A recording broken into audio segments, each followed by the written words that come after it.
Hi, a very common question is whether or not you should write down your goals.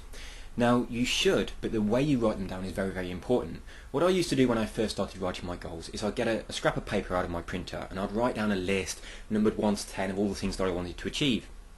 And then a few days later, the list would be thrown away, a couple might have been ticked off. But I never really managed to accomplish very much doing this. And it was because it felt as though it was a bit of a scrap of paper that you just throw away. It wasn't that important to me. So I bought a book, and this is what I advise that you do. This is my vision book. It's incredibly, incredibly special to me. Inside here, I'm not going to show you inside, nobody looks in here but me. But inside here there are pictures and there are writings of what I want to achieve. My goals are all inside here. And I bought this book, it's from Waterstones, and it only costs about £10. But it's a little bit more special than just a notebook. It's got a little seal on the front, and when you open it up, it opens very nicely. It's got kind of parchment paper inside, and also I don't know if the camera can pick this up, but it's metal on the outside as well, so it's a little more special there, and it's also leather bound.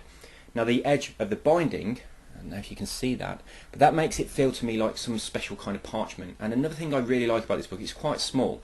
It fits in my pocket, which is great because I can take it places, but also it fits between my hands like this, and I often hold it there and meditate on it, so that's very important. Now I treat that book with a great deal of respect, and what I'd like to compare it to, if I may, many years ago when I was starting to look into different religions, a friend of mine lent me a copy of his Quran, and he was very, very specific when he lent that to me. He told me that I could never put it down face down, I was not allowed to put it on a bookshelf beneath any other books, and he gave me a set of rules that I had to obey if I was to use this book, and he had a tremendous amount of respect for that book, and I obviously had the respect for it too. I treat my vision book with the same amount of respect. I never put it down face down. I keep it with me. I treat it with respect, and I only ever use it in circumstances where I'm in the state of mind where I can connect to my higher self. So this is what I advise that you do. When you write down your goals in your vision book, be very, very serious. I want you to imagine that whatever you write in that book is absolutely going to be true. So you've got to make totally sure that you want it before you put it in there. If you put something in that book, you need to be very, very serious about that becoming a reality for you, because it will come true. Also, keep your book very close to you at night. I keep mine on my bedside table when I go to sleep, and every single night I read through the things that are in that book, and every single morning that's the first thing I do. When I wake up, the first thing I do is read through the affirmations that are in that book.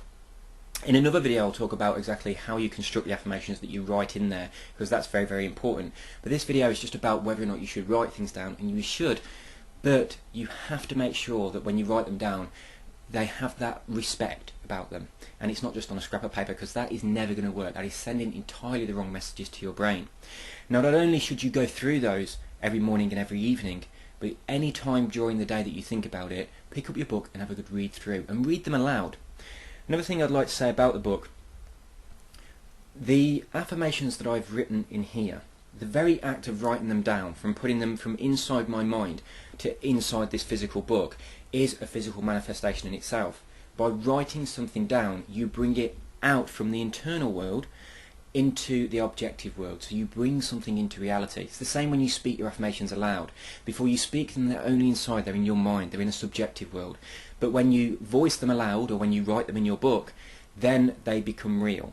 It enables them to move from an inner world to an outer world, and this encourages the process of the actual thing that you are focusing on manifesting to manifest too.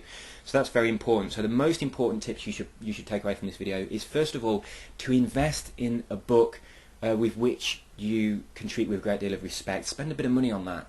Don't just write on scraps of paper. Be very careful about what you write in there, and also make sure you read through the affirmations that you write in your book every single morning, every single evening, and again throughout the day whenever you walk past the book. So put it somewhere that you might walk past it regularly, pick it up and have a good read through them. Read them aloud, and each time you do, know that they are becoming real. So get yourself a book. If you haven't got one already, make sure you get yourself a book. Thank you.